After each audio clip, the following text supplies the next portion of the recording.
Hello and welcome back to the Millie Fox Show. This is a podcast for the woman who has done everything that she felt that she was supposed to do.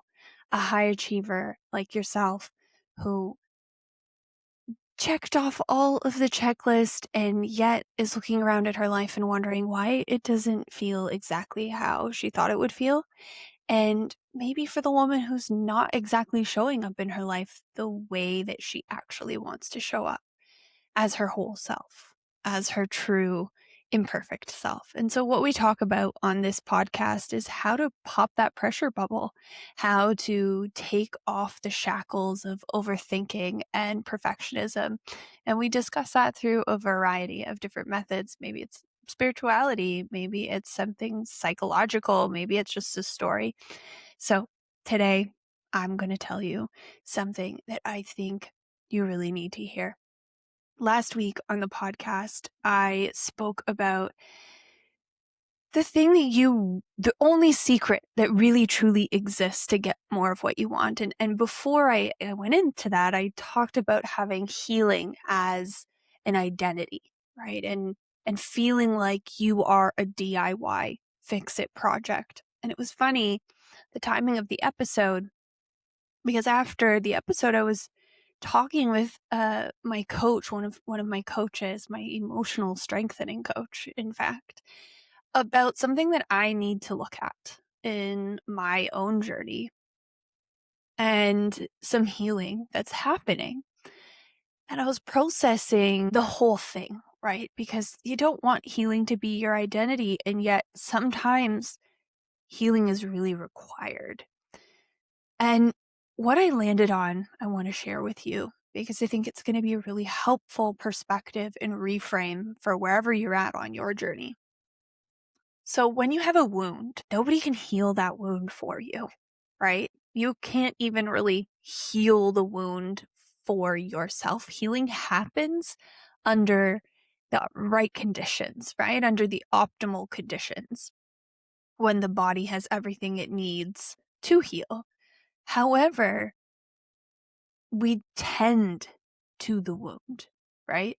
When we perform first aid, we have to tend to a wound, or when we are allowing the body to do its healing process, we aid the body in the conditions it needs for that wound to heal quicker and in a better way, maybe to reduce the scarring, right? We'll put antibiotic ointment on it and we'll change the dressing and we'll make sure it doesn't stay wet, or when it's fresh, we don't want fresh scars to be out in the sun because they'll deepen and darken.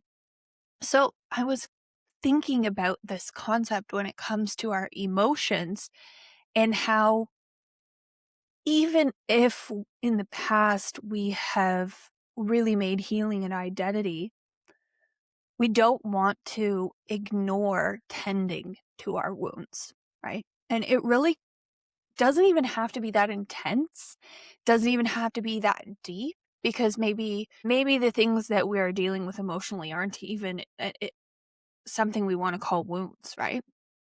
But there are things that we need to tend to within ourselves. And I want to share a bit more of my story and process here, because I shared a couple of episodes ago, it was episode 7, of the process that I went through for deciding to end my marriage. And after that happened about 3 years ago, I basically was so excited to move on and to live a new life that I didn't tend to the emotional side of what I had gone through and what I had been through in the marriage and everything like that. I went through therapy, don't get me wrong, I had coaches, but I didn't really talk about what I'd been through in that area of my life. I was talking about what I was navigating currently. And I have talked to a few people about this over the years, and more recently, I've had a couple people reflect back to me that they think that I need to tend to this part of what I've been through not using those words. I'm using my own words now because this is the way that it's sitting with me. And I was resistant to it, right? Like I just want that to be in the past now. I think a lot of people might feel that way about things that they've been through, that they don't want to dredge it up. They don't want to make it a part of their identity. They, don't want to feel the feelings associated with the thing that they've been through, right? And they're tired of talking about it. I have been through so much in the last 3 years, and I've had to talk about it a lot. But just because you're talking about it doesn't mean that you're addressing the emotional aspect of it. And that's been me. So I have listened, and in speaking to my emotional strengthening coach, I speak to her, and then I give myself time to sit with her suggestions. And I came back to her and I said, you know what?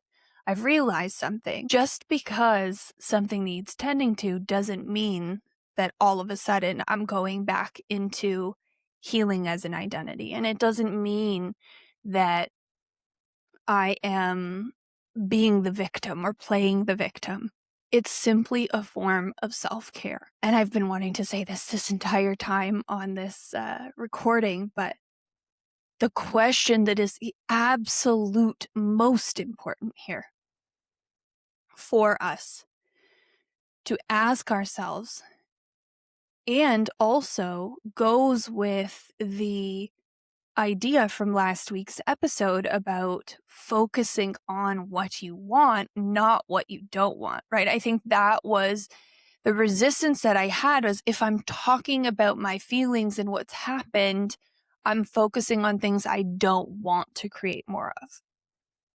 But what I do want to create more of is a version of me that's tuned into what I need and tends to those needs. So that is the question. That is the most self-compassionate question. It is such an important question for us to have in the back of our mind, is what do I need? What do I need? And what parts of us need tending to?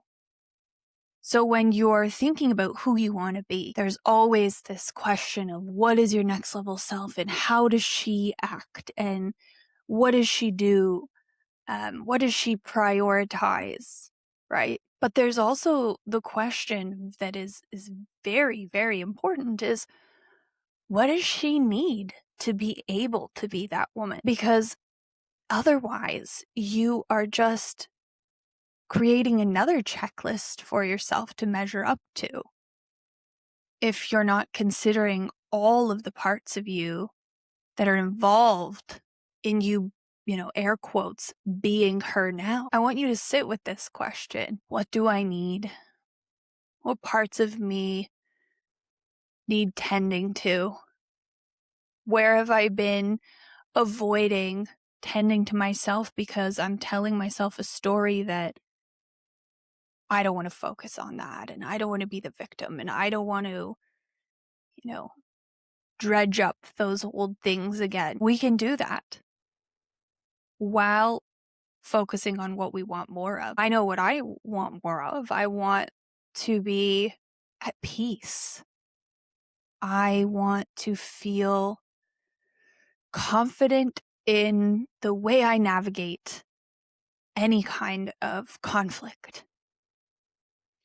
I want to just be unbothered. I don't want to have, oh, and look at that. See, it's easy. It's so easy. I caught myself right in the moment, and you'll catch yourself too when you ask yourself this question.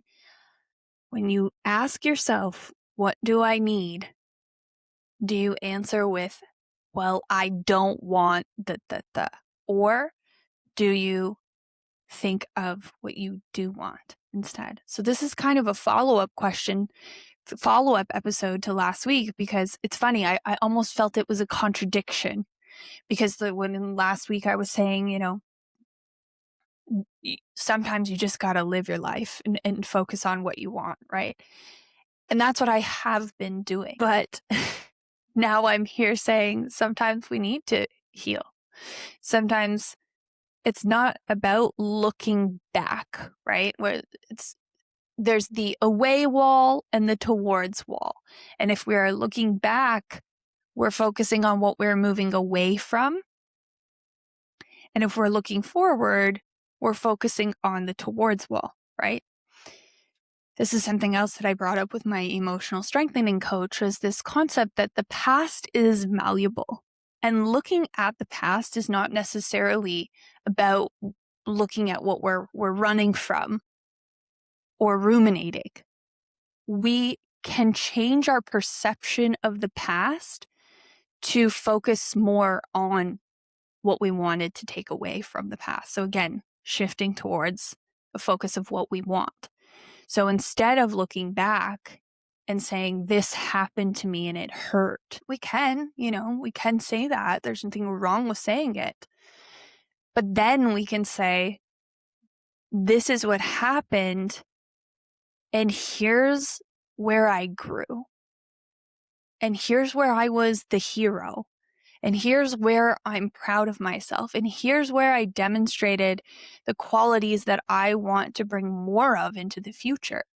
So if the past creates the future, and we can change our perception of the future by changing our perspective of the past, that is very powerful. And that also is part of answering the question, what do I need? Because we are looking back and asking, what do I need from this experience? What do I need to take away from this experience? What learnings do I have? What value is here that I want? What in the past is valuable to me that gives me more of what I want? And there's so much power in that. And this is a shorty episode today. I hope it gives you value.